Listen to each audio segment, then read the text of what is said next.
Eh, es interesante. Tenemos una gran parte de enfermos que no han acudido al sistema de salud. Y la única manera que nosotros podemos ahora levantar esa casuística es haciendo un trabajo activo, que lo estamos iniciando, y ir visitar casa por casa. Hay que hacer una encuesta. Eso se debe diseñar para por lo menos aproximarnos a conocer qué cantidad de la población ha sido infectada.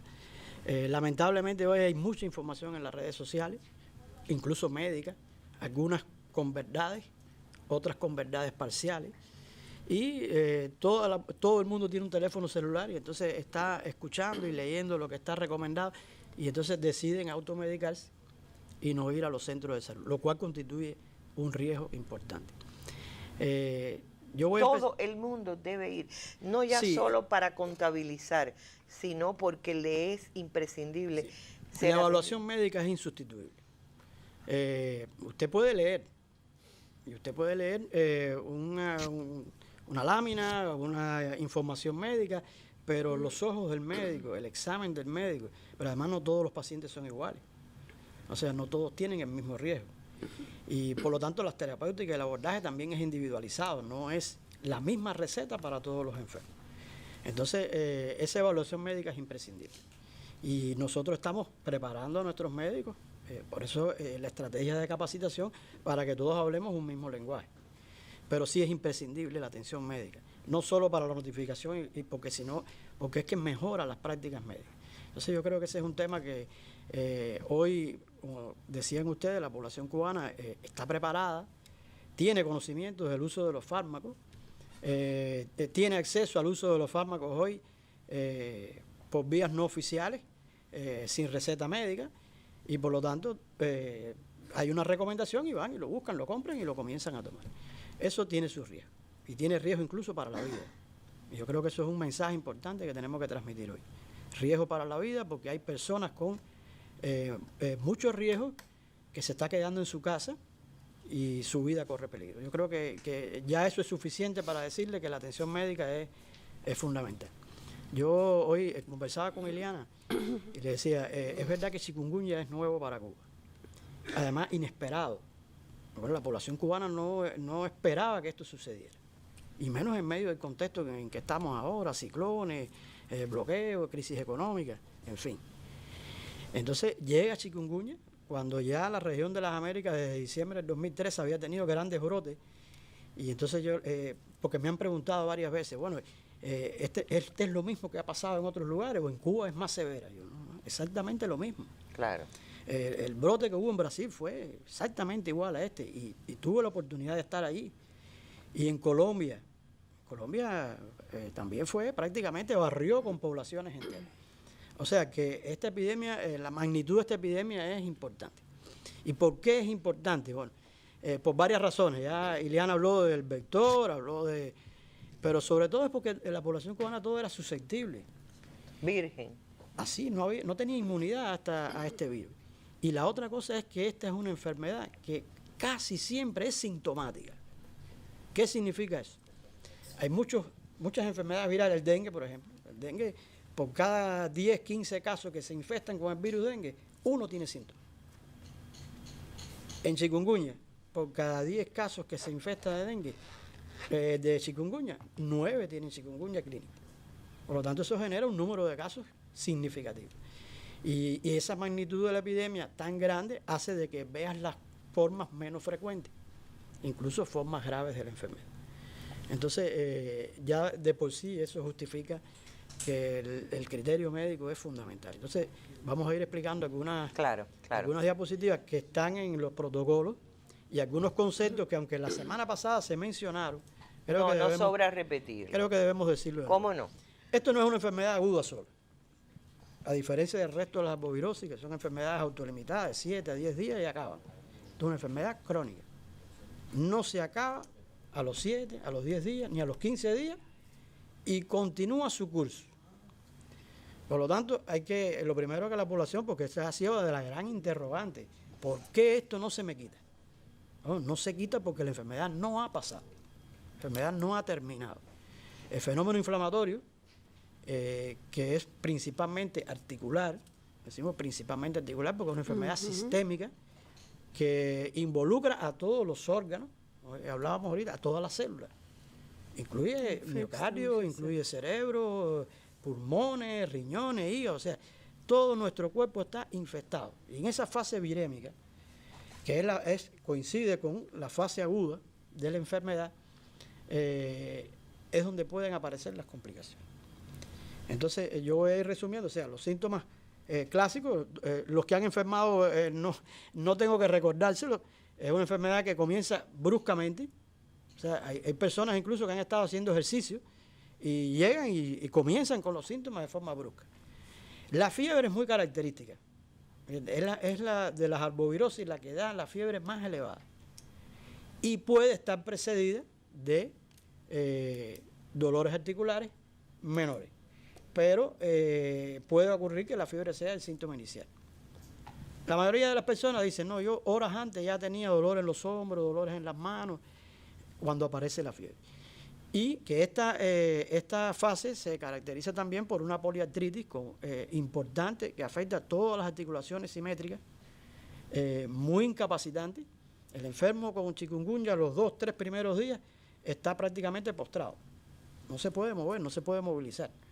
Y no puede realizar sus actividades normales, incluso las actividades de higiene o la cocción de alimentos. Cuando una familia está toda afectada, realmente el problema es bastante serio. Hay una erupción cutánea que quizás, no se diferencia mucho de otras arbovirosis, pero en lo particular, afecta mucho la cara. Sí. Afecta mucho la cara. Pone roja. Recuerda mucho las enfermedades del colágeno, del lupus eritematoso. Y es granular, o sea, en el dengue usted se toca el exantema y es liso, no hay nada, pero aquí sí es palpable. O sea, en las personas de tez de piel negra, tú lo puedes palpar. No ves el enrojecimiento, pero puedes palpar el exantema. Hay mialgia, sea dolores musculares, hay dolor de cabeza, todo lo que ocurre habitualmente en una fase febril. Hay una conjuntivitis no purulenta, que se parece mucho a la que producía el Zika. Pero las personas en un porcentaje importante tienen afectación ocular y algunos tienen muchas linfadenopatías, muchos ganglios. Y se preocupan porque tendré otra cosa, porque nadie nos ha hablado de los ganglios, efectivamente. La próxima lámina, por favor.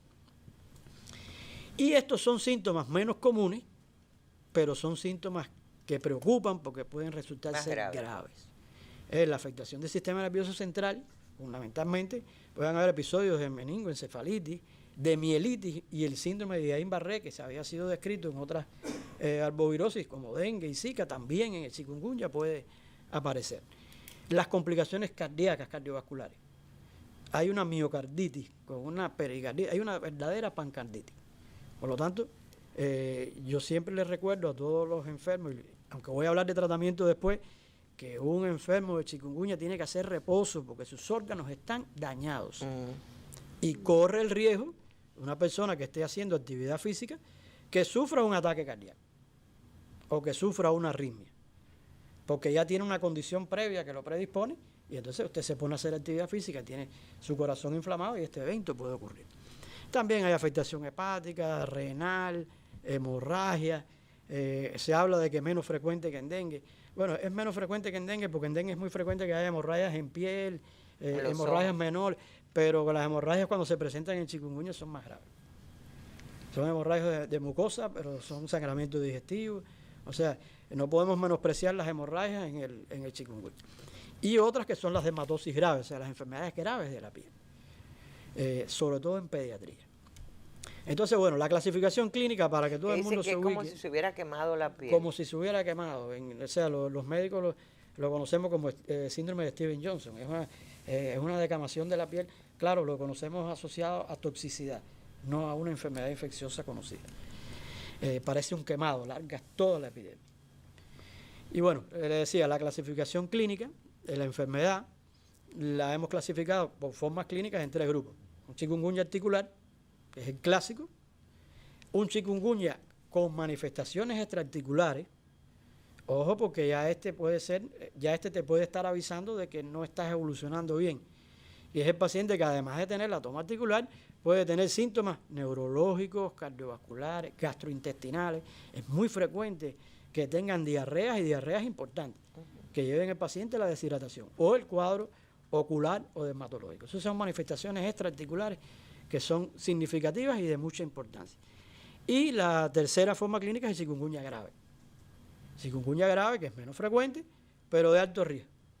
¿De qué? De desarrollar choque, insuficiencia de órganos, hemorragias graves y compromiso neurológico grave.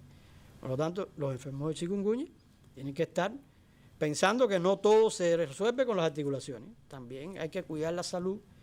No todo, el autocuidado empieza por ser responsable en acudir al médico y algunos dicen, no me duelen las muñecas ni los tobillos, no tengo son los peores, porque cuando los síntomas articulares son realmente inaparentes, entonces y discapacitan menos, entonces somos más atrevidos a la hora de estar, incluso con chikungunya, haciendo actividades que realmente no debemos hacer. Entonces, las fases de la enfermedad es una fase aguda que se extiende desde el primer día hasta 3 semanas. En alguna literatura te hablan de 2 semanas, pero realmente cuando se hizo esta descripción clínica, porque la enfermedad es una sola, o sea, los que hacemos estas descripciones somos los médicos.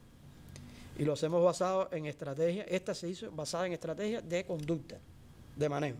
O sea, en la fase aguda se maneja de una manera, en la fase posaguda se maneja de otra manera, y en la fase crónica de otra manera. Que son los tiempos los que van a decir cómo incorporar las estrategias terapéuticas. Entonces, la fase aguda, como ya habíamos explicado, fiebre alta, dolor articular, la mayoría de los pacientes mejoran entre 7 y 10 días aproximadamente, y ahí ocurre un fenómeno de mejoría, pero que es una mejoría que puede ser transitoria. Y entonces empieza la enfermedad de forma intermitente. Y las personas dicen, bueno, volví hacia atrás. Esto vira de nuevo. Es que va evolucionando de forma intermitente. En la medida que usted toma medicamentos, hace reposo, mejora, vuelve a hacer actividad y vuelve a recaer. O sea, porque la enfermedad aún se mantiene activa. El fenómeno inflamatorio aún está presente. En esta fase es donde pueden aparecer las formas graves. Por lo tanto, ojo, porque la fase aguda, la característica fundamental es que el paciente tiene que estar bien vigilado por un médico, ya sea en un ingreso domiciliario, porque las personas se pueden atender, la mayoría se puede atender en el hogar, pero tiene que tener una atención médica. Y otros requieren ser hospitalizados para vigilar la presencia de los fenómenos graves. Los fenómenos graves se ven fundamentalmente en las edades extremas de la vida. El niño pequeño, menor de 1 año, que después el ICE va a hablar de esto, es más vulnerable, su sistema inmune es más inmaduro, sus tejidos son diferentes. El niño pequeño no es un adulto en miniatura, realmente tiene características morfológicas que lo caracterizan. Y el adulto mayor, sobre todo después de los 65 años, porque los adultos mayores prácticamente todos no son hipertensos, son diabéticos, son obesos, tienen malos hábitos alimentarios, o sea, hay una enfermedad vascular subyacente, aunque no la sepamos, y entonces eso predispone a los procesos inflamatorios crónicos a que tengas mayor riesgo de hacer enfermedad grave.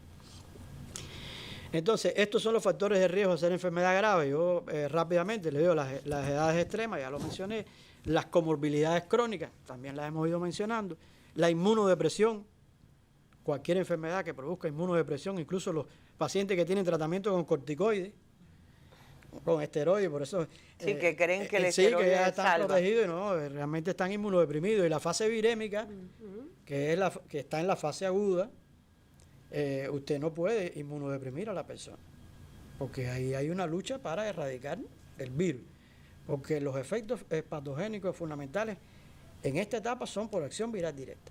Después se unen los fenómenos inmunomediados, o sea, el sistema inmune tratando de luchar contra todos esos antígenos, partículas virales, entonces también provoca daño.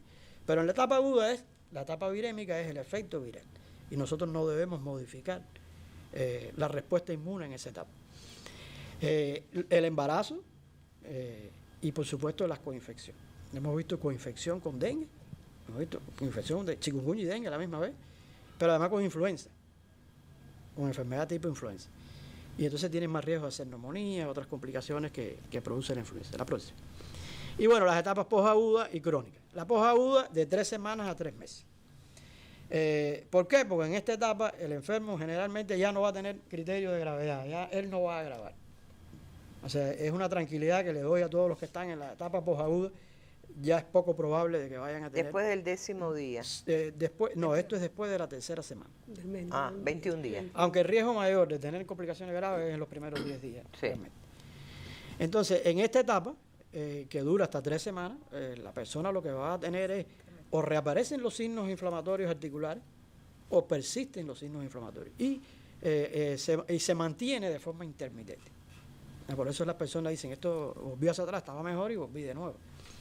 Y afecta a todas las articulaciones simétricas, las manos, los tobillos, las rodillas, las temporomandibulares, las mandíbulas, la columna cervical, la lumbar, o sea, prácticamente todas las articulaciones están afectadas.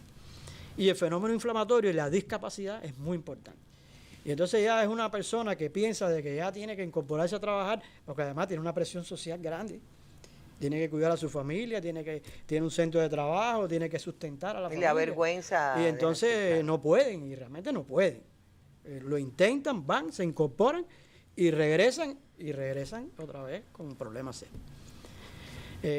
Aquí yo quiero detenerme y decirle a la población, que yo sé que están angustiados, hay que mantener la calma, hay que ser ecuánime. Es difícil decirle eso a una persona que se siente mal. Pero la experiencia que tenemos del resto de los países, aquí prácticamente estuvo con brotes todo el Caribe, Centroamérica, el Cono Sur, y la experiencia que hay en todos esos países es que esto va a pasar. O sea, que en un periodo, la mayoría va a mejorar en 3 meses, en un periodo menor de 3 meses. Ay, vamos a tener un fin de año. Y entonces, ya esto va a ser historia para contar. Hay otro pequeño grupo que no sabemos cuál va a ser en Cuba, que va a ir a la cronicidad. La cronicidad tampoco es igual que la fase posaguda. Todos no van a la cronicidad. No, todos no van a la cronicidad. La inmensa mayoría en un periodo de 3 meses va a resolver. Aquellos que van a la cronicidad es que después de 3 meses persisten algunos síntomas, sobre todo de sinovitis. Es dolor, no tanto la inflamación articular como el dolor por la sinovitis, que también te produce impotencia funcional porque duele. Derrame de líquido sinovial, o sea, la sinovia, no tanto la articulación. Y eso lleva a un abordaje terapéutico diferente. Y entonces ahí los reumatólogos sí nos tienen que ayudar muchísimo. Porque ahí el comportamiento se parece mucho a las enfermedades reumatológicas habituales que ellos enfrentan, como la artritis reumatoide, otras formas de artritis reactiva, etc. Y bueno, esa sería la fase crónica. Pero bueno, transmitirle a la población que entendemos la angustia, sus deseos de mejorar y poder incorporarse a su vida normal, pero que hay que mantener la calma, hay que seguir asistiendo a las consultas médicas, cumplir los planes terapéuticos, y esto al final va a pasar. La próxima. Bueno, esto rapidito, son los criterios de ingreso hospitalario. Esto es una información para médicos. Sí. Pero la población tiene que saber que, porque a veces está en su casa y la consulta con el médico es hasta el día siguiente, y entonces tiene que saber que la fiebre elevada y persistente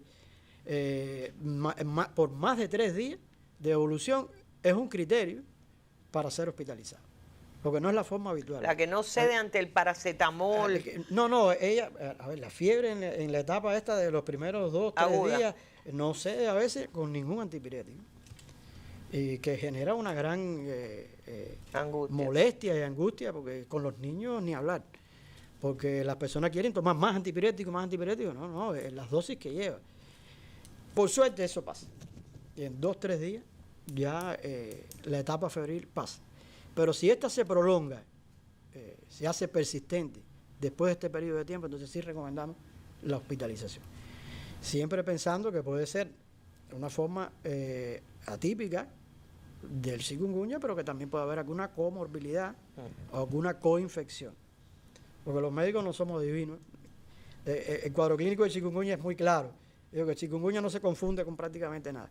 Pero usted tiene otra infección que acompaña al chikungunya y es muy difícil saberlo, porque está predominando el cuadro de chikungunya. El paciente deshidratado, con deshidratación moderada o severa, los adultos generalmente se deshidratan por vómitos y diarrea, pero los niños se deshidratan por fiebre. O sea que por eso, y quien puede reconocer eso es un médico. El compromiso de la vía oral, una intolerancia a la vía oral, porque usted va a mandar, en los primeros días va a mandar hidratación oral. Si la persona vomita, no puede hidratarse por vía oral, también es un criterio, porque hay que hidratarlo por vía parenteral. La descompensación de las comorbilidades, cualquier tipo de alteración del estado de conciencia. Irritabilidad, trastornos de la conducta, desorientación, eso es inmediato para el médico. Las neumonías o cualquier infección acompañante, manifestaciones extraarticulares, como había mencionado anteriormente, y muy importante, los signos de alarma de choque por dengue, que no tienen por qué estar presentes en chikungunya. Por lo tanto, si aparece un signo de alarma que sugiere choque por dengue, usted tiene que pensar que puede estar coinfectado con dengue. O si el diagnóstico de chikungunya es oligosintomático, no está muy claro, la persona, ha sido frecuente que se confunda dengue con chikungunya y chikungunya con dengue. Aunque los cuadros clínicos son muy típicos en su forma de presentación, pero a veces no son tan típicos. Y finalmente las condiciones sociales, que nosotros llamamos condiciones sociales. Aquellas personas que viven solos, los ancianos que viven solos, que creo que no sé a quién le oí decir eso, que no hay nadie en la casa que les haga la sopa. Y no pueden valerse por sí solos. Esas personas deben hospitalizarse porque requieren de un acompañamiento. Por lo tanto, yo creo que esto queda claro. La próxima. Bueno, entonces hablar un poco del abordaje, que es lo que también las personas están muy preocupados. El manejo. Y el manejo, y puedo tomar esteroides, y puedo tomar... Bueno, la etapa aguda del chikungunya, el tratamiento principalmente es de soporte. No hay una vacuna, no hay una droga antiviral hasta el momento. Por lo tanto, lo que tenemos que hacer en la fase aguda es garantizar el alivio. El alivio que es aliviar la fiebre y los dolores. Y muy importante, dentro de las medidas generales, es el reposo. Insisto de nuevo en el reposo. Hemos visto personas que han salido incluso a practicar deporte, que el deporte es un ejercicio físico intenso, y regresar para un hospital. Y como les di, insisto en esto, los órganos hay quienes están creen afectados. que se le alivia el dolor haciendo ejercicio. Y no es así, no es así. La etapa aguda es de reposo y reposo absoluto. Y la hidratación. Eso dice que retirar los anillos y la... Sí, eso está también, creo que lo menciono ahí en algún momento ahora de la etapa aguda. Ahí está. Está. Retirar los anillos, porque la inflamación articular después, he visto ya personas que han tenido que cortar los anillos, porque se produce un estrangulamiento de la... O sea, todo lo que sea un torniquete en alguna articulación, un pulso, un anillo, debe retirarse. Y bueno, la hidratación oral. La hidratación oral también hay muchos mitos, hay muchos jarabes de cereza, cualquier líquido que tenga sales, es bueno. Cualquier jugo de fruta, caldo, sopas, todo es bueno. Yo le recomiendo a las personas que tomen el que les resulte más agradable. Claro. Porque también usted se siente mal, tiene náuseas. No es necesariamente cereza. No, y le van a dar entonces algo que le resulta desagradable, pues entonces no va a funcionar. Algo que le resulte lo más agradable posible. La próxima. Entonces, el tratamiento de primera línea del dolor en la fase aguda es con paracetamol y dipirona. Única y exclusivamente. Aquí no podemos hablar aún ni de antiinflamatorios no esteroideos, ni podemos hablar. Y de segunda línea, cuando usted no tiene el efecto deseado con dipirona y paracetamol, entonces puede usar tramadol, codeína, que tienen efectos opiáceos leves, pero que combinados, incluso existen formulaciones donde ya vienen juntos, son útiles para aliviar el dolor. Las personas realmente se alivian, aunque no totalmente, porque el dolor es muy significativo. Están contraindicados en esta etapa los esteroides y la aspirina y no se recomiendan los antiinflamatorios no esteroideos por diversas razones. Ibuprofeno, por ejemplo, cero. Por diversas razones. Tienen Diclofenaco, efectos cero. antiagregantes plaquetarios, producen gastritis, hay mayor riesgo de sangrado. Exacto. O sea que no hay... Y no va a modificar la historia de la enfermedad. Exacto. No la va a modificar. La próxima. Entonces, en la posaguda. Bueno, la posaguda, el objetivo fundamental es frenar la progresión del dolor y la inflamación. En base a eso van a ser las conductas terapéuticas. ¿Qué debemos considerar en esa etapa? Que es muy importante. Primero, la situación clínica, la comorbilidad que tiene la persona, su estatus socioeconómico, los signos y síntomas y las molestias que tiene. No todas las personas son iguales. el diagnóstico diferencial con otras enfermedades reumáticas, porque en medio de una epidemia de chikungunya puede haber artritis reumatoide, como ocurre normalmente en condiciones normales. Y es necesario hacer pruebas, o sea, no es necesario hacer pruebas de imágenes. A veces las personas creen que tienen que hacerse radiografía, no es necesario para las conductas terapéuticas. La próxima. Entonces, ¿cuáles son los medicamentos aquí ya en la etapa posaguda, después de los analgésicos? Bueno, el uso de los antiinflamatorios no esteroideos. Que los antiinflamatorios no esteroideos, cuando se van a usar, hay que usarlos bien. No es, me levanto, tengo dolor, tomo ibuprofeno. Usted lo tiene que tomar regularmente a las dosis que están recomendadas por un periodo de 7 a 10 días. Porque tiene que buscar desinflamar. No, ahí no se usa para no tener dolor. Que es un error porque las personas entonces lo usan de forma inapropiada, o sea, de forma intermitente. Y aquí entra la terapia, la corticoterapia, los famosos esteroides. La prednisona. La prednisona. La prednisona, al final, lo usamos como antiinflamatorio a dosis pequeñas, o sea, no lo usamos a dosis como la usamos en otras enfermedades. Y solo durante 5 días. Y solo durante 5 días, de 10 miligramos generalmente. No todos los pacientes tienen que tomar corticoides. Hay que hacer una evaluación personalizada de los casos. Unos lo pueden tomar y otros no. Unos lo necesitan, otros no lo necesitan. Y en otros lo pueden necesitar, pero el riesgo es muy grande porque tienen eventos adversos y fenómenos que realmente provocan otras enfermedades. Por lo tanto, hay que tener mucho cuidado. Y finalmente, bueno, mencionarle que ya sobre todo para la etapa crónica se usan los fármacos modificadores de la enfermedad. Esto sí se lo dejamos los reumatólogos. Sí. El uso de metotrexate, eso es como un quimio. Sí, se usa como quimio, pero es un inmunosupresor. Sí, por eso. Pero que en reumatología ha tenido un impacto tremendo. Sí, lo conozco. Sobre todo en la artritis reumatoide. La próxima. Entonces, bueno, está la fase crónica. En la fase crónica lo más importante ya es los grupos multidisciplinarios, los psicólogos, los reumatólogos, grupos de atención directa al dolor. Y yo creo que ojalá y llegue a la menor cantidad de personas posible, porque el objetivo fundamental es evitar la progresión, o sea, la evolución potencialmente destructiva de la articulación y mejorar la calidad de vida de los pacientes. La próxima creo que es la última. Entonces, el chikungunya grave, solo para mencionárselo, ya había hablado de ello, es menos frecuente, produce choque, insuficiencia de órganos, hemorragia o compromiso neurológico grave, y las manifestaciones clínicas que pueden indicar un mayor riesgo de progresión a estas formas graves son estas: la fiebre alta que se mantiene de manera persistente, por eso dije por más de 3 días. La falta de apetito, el compromiso de la vía oral y de cualquier causa, la deshidratación severa, la astenia marcada. ¿Qué es astenia? El decaimiento. Sí. Decaimiento eso marcado. Lo tienen todos. Sí, pero no el decaimiento marcado que no puedes incorporar. Que no tienes ganas de levantarte. Es la postración excesiva. La persona que quiero cama. Cama porque no puede levantarse. Y las fatigas y las lipotimias, o sea, los desmayos. Sí.